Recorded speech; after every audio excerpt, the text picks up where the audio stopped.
Glikl of Hameln may have lived more than 400 years ago, but in many ways her life's ambitions and struggles mirror today's issues. The Jewish woman whose 20-year diary describes life in medieval Eastern Europe is being turned into a graphic novel by a husband and wife team of educators.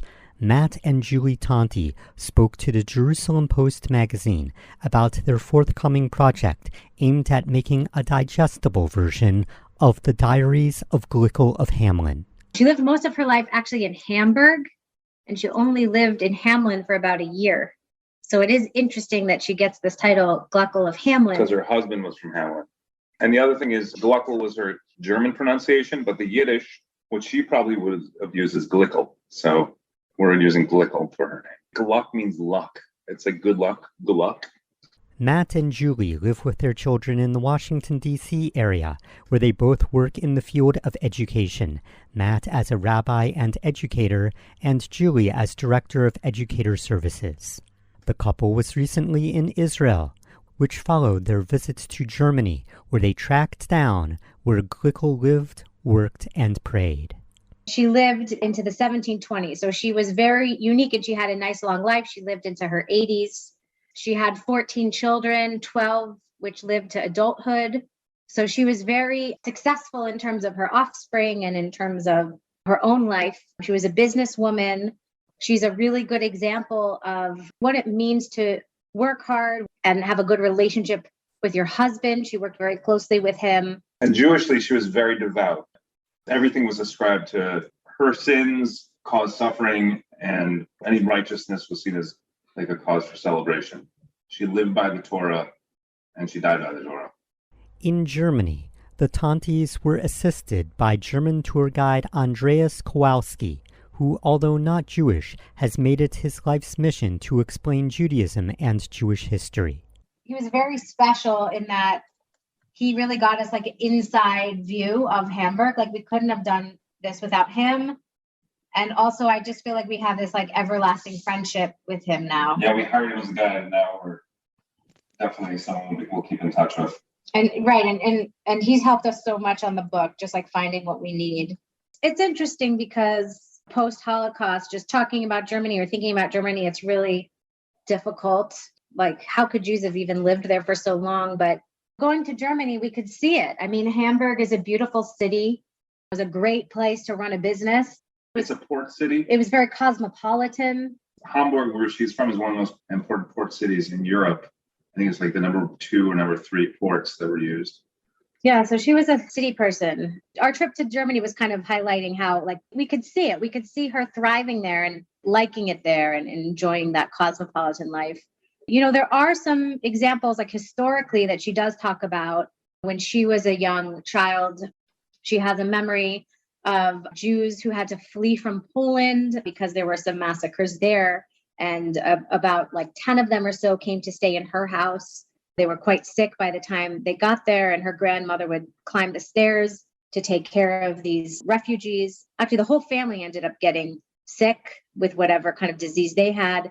The young people got better, and it was the grandmother that ended up succumbing to it and died from this. So there is this sense of like bad things are happening to Jews, but it wasn't necessarily happening where she was. Like, I don't think she felt threatened ever. There was an expulsion of her community when she was young, the Ashkenazi Jewish community from Hamburg. She talks about a plague. It was a plague that happened where they had to flee Hamburg. So some of the same things that we deal with today, she was definitely dealing with back then. Right. Minus the expulsion. We understood of like the old city of Hamburg that there was gates surrounding it, and there was actually a Jewish gate. Jews would actually be the ones that would kind of, I don't know if the word is man the gate. They would maintain the gate, and they would have to kind of regulate who's coming in. So you would have to have a pass if you were coming into Hamburg. We did see the cemetery, not where she's buried, because she is buried in France, but we saw where her husband is buried and where her grandmother is buried and where one of her children is buried. Yeah, and her father. And her father is buried. So yeah, we did see that. So she also lived in Altona at a young age. The Jews were expelled from Hamburg. They had to flee to Altona at this young age, and then they were allowed back in. And her father was the one that helped kind of broker. Yeah, broker this. Although Sephardim always were allowed in Hamburg, they were seen as the more successful business people. And so they weren't expelled. Just the Ashkenazi Jews were expelled. So now Altoona is just a separate section of Hamburg. It's maybe 15 minutes, not even, it's so close. But then at that time, it was out of the city and it was like another village. It was under the control of the King of Denmark. Yeah, maybe it was like a mile or something away. Yeah, we got there by bicycle when we went to it. Yeah, it was very close. It's a short ride. So when she was 3, they were expelled, and then they came back a few years later back to Hamburg. And Hamburg and Altoona, I guess they were competing for kind of which city was going to be the more prosperous city at the time. And then Hamburg kind of ended up winning. But, we saw examples of where she might have lived. It's similar to Amsterdam, this kind of style where some houses are kind of right on these waters because Hamburg has a lot of the Elbe River and there's different canals and all sorts of things. But she probably lived in a building that had, like 4 or 5 stories up. And also being wealthy, they probably had help living in the house with them. And they had a big family, and she also had extended family living with them or visiting them. And you saw synagogues? There were no synagogues left. So the thing about Hamburg is that it was destroyed in a huge fire in the 1800s. And then it was destroyed again by the US during World War II. There was a huge amount of bombs that fell on it. So there's not so many examples. There are some rebuilt synagogues and rebuilt places, but nothing original. And did you also go to Hamelin? Once we finished Hamburg and we went south, our whole route was where she had been. So we actually spent the next Shabbat in Hanover, which is the next big town, kind of like a couple hours south. And in Hanover, she has a story about where she went to go stay with some relatives for Sukkot. And they had gone to Hanover to escape the plague in Hamburg.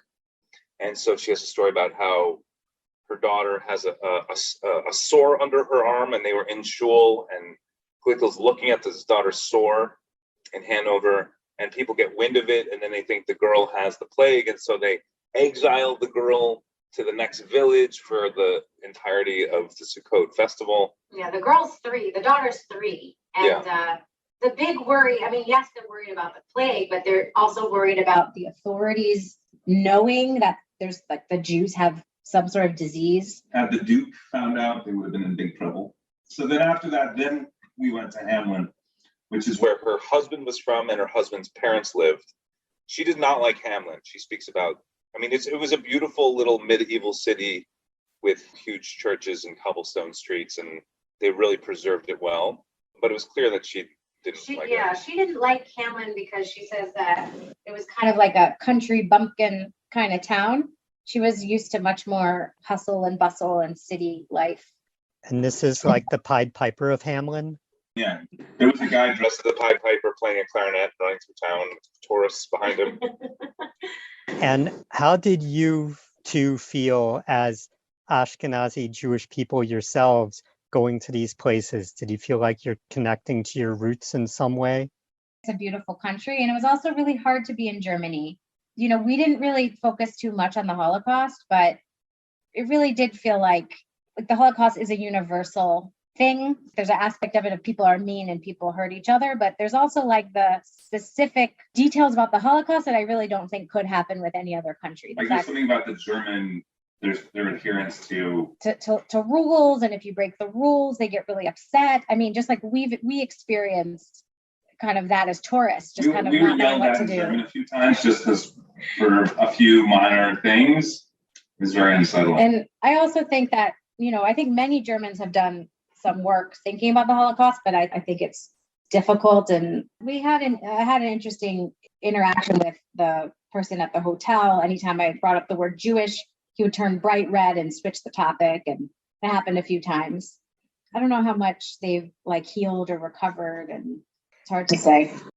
Until the book comes out, the Tontis have created a Glikl Instagram profile at #Glikl.Bas.Leib, where fans can follow the travels of the woman from the past. That's spelled GLIKL.BAS.LEIB. So the thing about Glikl, I don't even mention this yet. Why did she write this? This is her diary. It's a memoir. It's one of the earliest examples of a memoir. is because her husband Chaim passed away when she was in her 40s. Suddenly, he fell and he hurt himself. Some internal something happened that they couldn't heal, and he died. And so she was beside herself. This was her love. And so she spent her nights not able to sleep. And so she kind of turned to this as kind of a therapeutic thing. And so as a result, she leaves what she calls them as her 7 little books that she leaves to her children. And it's part family history. It's part kind of her musings on life. It's stories, homiletic, Musar style stories that she kind of leaves and writes over a period of 20 years. So Julie found this book. She was teaching Jewish history in one of the schools we were teaching at, and she was teaching this as a voice, as like a voice of not only medieval Jewish history, but as a medieval Jewish woman. So, however, it was kind of hard to relate to for some of the kids. Part of it was the language. It was hard for them to relate to it. I think because the language is old. I mean, I know there's a new edition, but kids just need kids today. They just need like little sound bites of things, or they need to see things. It's much more visual of a society. And so I always wanted to kind of take it and just make it a little bit more digestible. Glikl's amazing, but she's also very long-winded in her storytelling. So we felt that the format of the graphic novel would really help to show it. Mat Tonti is the author of The Book of Secrets, a colorful graphic novel about a boy and girl who travel through a world filled with classic Jewish folktales and Hasidic stories. It is available on his website at mattonti.com. From an artistic point of view, I really wanted to up the game for this book, and there's some really great examples of artists out there who really, when you read their books and see their artwork, you really feel like you're in that place and time. And so part of the reason of us going to Germany was to really absorb the life, breathe the air that Glikl breathed, and kind of walk the roads she walked, and really try and get a feel for the life she lived there to be able to best translate it. Because we could have seen all these reference photos are available on the internet. But we took our own photos, and we went to the graveyard, and we visited with her relatives in the graveyard. And her journey that took us 2 hours to drive took her 4 days. Yeah, right. Just really thinking about how our modern life is different. Right. They transported themselves in buggies and carriages. I just think that her diary is very relatable. Even though 400 years have passed, we have very similar concerns and issues. The problems from her day have not really been solved. Even though modernity has happened and we've had all these innovations of public health, and it's a similar kind of life. While in Israel, the couple also met with Chava Terniansky, professor emeritus in the Department of Yiddish at Hebrew University in Jerusalem, who is the editor of a modern authoritative translation of Glikl's diary, which was released in 2019. The Tontis hope to use her version of the diary in their graphic novel. This has been Benjamin Bresky. For more information, you may email me at bbresky@gmail.com. Thank you to Mat and Julie Tonti and to the Jerusalem Post.